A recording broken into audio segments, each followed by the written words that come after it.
UFO, 즉 미확인 비행 물체는 전 세계 곳곳에서 정해진 장소나 패턴 없이 변칙적으로 목격됩니다. 하지만 그들이 무조건적으로 목격되는 단 하나 예외의 경우가 있는데요. 바로 전쟁이죠. 인류가 서로 간 국가의 존속을 걸고 싸우는 치열한 전쟁에는 어김없이 정체불명의 비행체들이 목격되었습니다. 그렇게 출현한 UFO들은 마치 인류를 관찰하고 감시하는 듯한 모습을 보이기도 했는데요. 여러 관련 사례 중 현재까지도 가장 기이하다고 회자되는 사건이 바로 1차 세계대전 관찰자 사건이죠.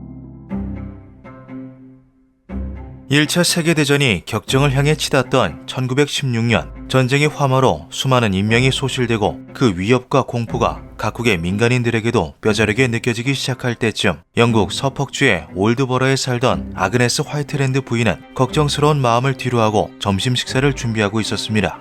난 12시경 그녀는 위층으로 올라가 여닫이 창문을 열고 길가를 살펴보았는데요. 이것은 전쟁으로 인한 불안감으로 생긴 습관 중 하나였죠. 길가와 집의 양쪽까지 주의 깊게 살핀 그녀는 주변에 별일이 없다는 것을 확인하고 창문을 닫고 아래층으로 내려가려고 하였습니다. 그때 불현듯 이상한 기시감을 느낀 아그네스는 다시 창문을 열고 밖을 바라보았는데요. 그리고 그녀는 평생을 잊지 못할 충격적인 광경을 목격하게 되죠.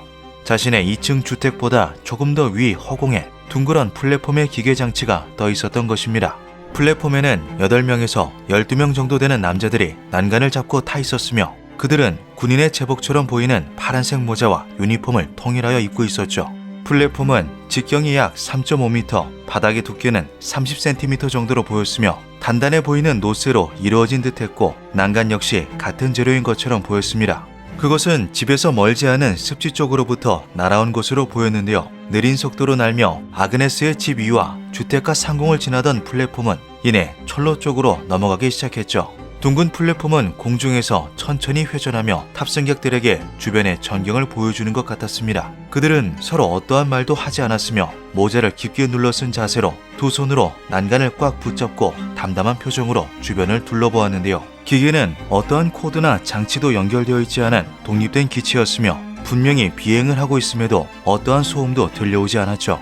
아그네스는 플랫폼이 시야에서 사라질 때까지 약 5분 동안 멍하니 그것을 바라보았습니다.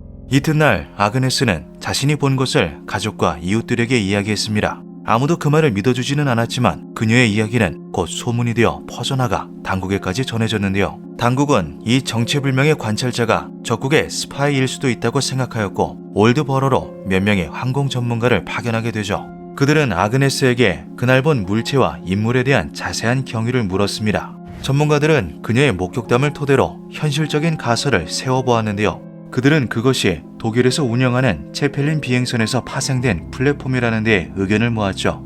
당시 독일에서는 체펠린이라고 불리는 경식 비행선을 운영하였습니다. 이것은 실제 1차 세계대전 중 폭격과 정찰, 수송 등의 임무를 맡아 실용되었는데요. 전문가들은 높게 비행하는 체펠린에서 강철 케이블을 달고 있는 플랫폼을 내려 그 위에 군인들을 세워 정찰하였다는 결론을 내립니다. 아그네스가 짙게 낀 아침 안개로 인하여 체펠린 비행선과 강철 케이블을 보지 못한 것이라고도 덧붙였죠. 하지만 아그네스는 자신의 목격에 대하여 안개 없이 화창한 낮이었다는 것, 비행체에는 어떠한 로프나 케이블도 연결되어 있지 않았다는 것을 강조하였습니다. 또한 그들이 입고 있었던 파란색 유니폼과 모자는 당시 독일군의 군복과도 전혀 달랐다고 말하였는데요. 그러나 이에 대한 추가 조사는 이어지지 않았고 사건은 그렇게 흐지부지한 결론으로 마무리되어버리고 말았죠. 아그네스는 자신이 본 것을 주변에 계속 이야기하였지만 사람들은 그녀가 꿈을 꾸었거나 말을 지어낸 것이라며 더 이상 들어주지 않았습니다. 아그네스 화이트랜드 부인은 이후 84살의 나이로 생을 마감할 때까지 자식과 주변인들에게 끊임없이 이것을 이야기하며 자신이 본 것에 대한 진실성을 강조하였습니다. 노년에 들어서는 이 수수께끼의 비행체와 정체불명의 남자들에 대해 더욱 집착하듯 알고 싶어 했다고 하는데요. 아그네스가 세상을 떠난 뒤 1968년 8월 그녀의 아들이었던 알프레드 화이트랜드는 이 이야기를 세상에 다시 한번 알려 그날의 진실에 대해 묻고자 영국의 일간지였던 데일리 미러에 편지를 보내게 됩니다. 알프레드의 편지는 한 편의 기사가 되어 신문에 실리게 되는데요. 이 편지는 사회에 큰 반향을 불러왔죠.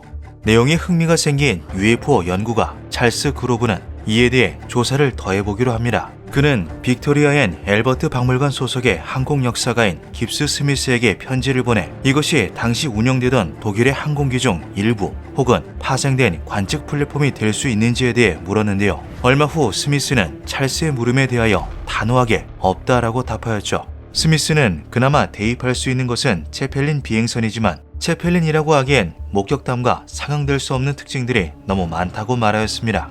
체펠린에 로프로 운영되던 별도 선실이 부착되어 있기는 했지만 그곳에는 최대 2명의 인원만 탑승할 수 있었다는 점, 아그네스가 본 것처럼 줄을 길게 늘어뜨려 운영되는 구조가 아니었다는 점, 체펠린은 운행 소음이 심하기로 악명이 높아 소리가 굉장히 컸을 거라는 점 등이 그러했는데요. 또한 증언에 따르면 플랫폼은 직각 비행도 하였다고 하는데 체펠린은 이러한 급격한 방향 전환이 불가능했죠. 스미스는 결정적으로 전쟁 중인 상황에 적국 도시 위를 그렇게 낮게 비행할 이유가 전혀 없다는 말을 덧붙였습니다.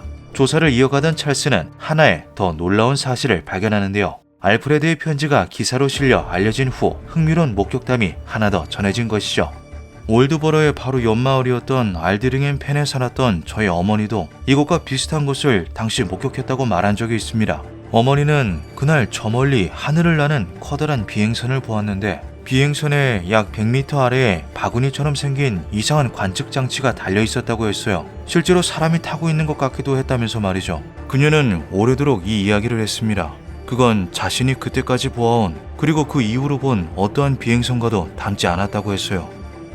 과연 1916년 목격된 기이한 비행체의 정체는 무엇이었을까요? 그들은 어디에서 온 누구이며 무슨 이유로 그날 영국 상공을 날며 도시를 관찰했던 걸까요? 몇몇 이들은 그들이 중요한 것을 찾기 위해 혹은 중요한 사건을 바꾸기 위해 과거의 전쟁으로 시간여행을 온 미래인일 수 있다고 말하기도 합니다. 그들은 정말 미래에서 온 관찰자였던 걸까요? 그 정체는 현재까지도 밝혀지지 않고 있습니다. 기묘한 밤이었습니다.